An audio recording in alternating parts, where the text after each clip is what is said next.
Olá pessoal, bom, mais um exercício aqui então que está na lista de exercícios.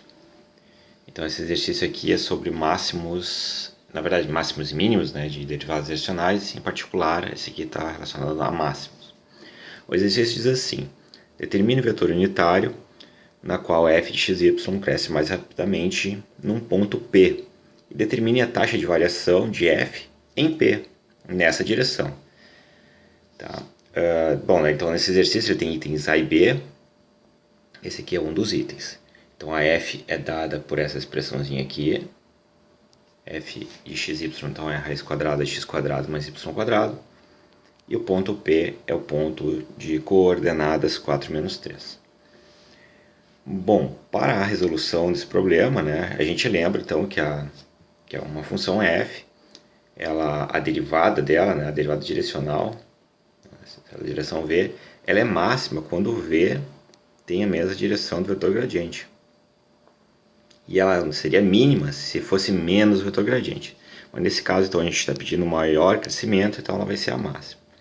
Além disso, a gente viu que quando a gente joga este vetor aqui na fórmula da derivada direcional, a gente consegue fazer algumas simplificações e chegar nessa expressão aqui. Ó. Ou seja, a derivada direcional de f no ponto P, ela vai acontecer quando o vetor v for igual ao gradiente, e o valor dessa derivada vai ser dada então pelo tamanho do gradiente. Aqui no exercício só tem que tomar o cuidado que ele está pedindo um vetor unitário, certo? Então, caso o vetor que a gente encontre não seja unitário, tem que encontrar, né, um vetor unitário, ou seja, normalizar o vetor. Certo? Bom, então começando a resolver o problema, né?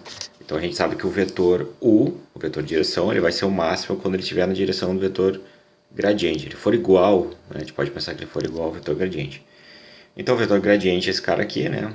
A primeira componente derivada com relação a x, segunda componente derivada com relação a y.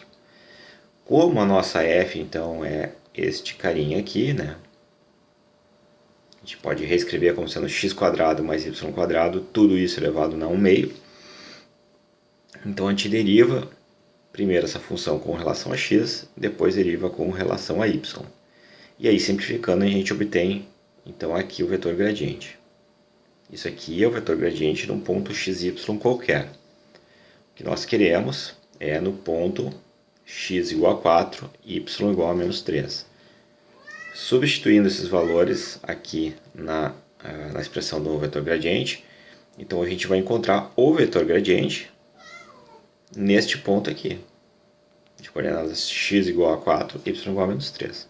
Fazendo os cálculos, a gente obtém então que o vetor gradiente nesse ponto é dado por 4 quintos e menos 3 quintos. Bom, daí o que o exercício pedia então era um vetor unitário, certo? Então a pergunta é, este vetor aí, ele é unitário? Bom, para isso o que a gente vai fazer? A gente vai normalizar ele e ver o que acontece, certo? Bom, para normalizar o vetor, eu prefiro fazer assim. Eu começo iniciando, né? Eu inicio esse problema calculando a norma do vetor, que é a parte de baixo que a gente vai ter que dividir. A norma de f, então, se a gente faz os cálculos, a gente chega à conclusão que vale 1. Ou seja, o vetor que a gente obteve, né, por coincidência ou não, ele já é unitário. Certo? Esse vetor aqui, que é o que o exercício está pedindo, é exatamente o vetor gradiente, que foi o que a gente encontrou, que a gente tinha o valor, então, como sendo 4 quintos e menos 3 quintos.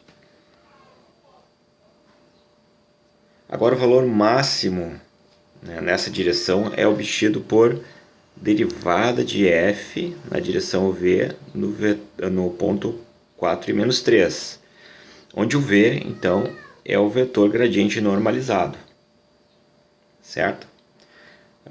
Bom, então o que a gente tem que fazer? A gente tem que aplicar na fórmula, né? E como eu tinha dito antes, quando a gente aplica na fórmula, a gente já tinha visto em aula, né, que a gente consegue fazer algumas simplificações e observa que, então, que a derivada de f na direção do vetor gradiente é exatamente o tamanho do vetor gradiente, que nesse caso é 1, né, porque a gente calculou.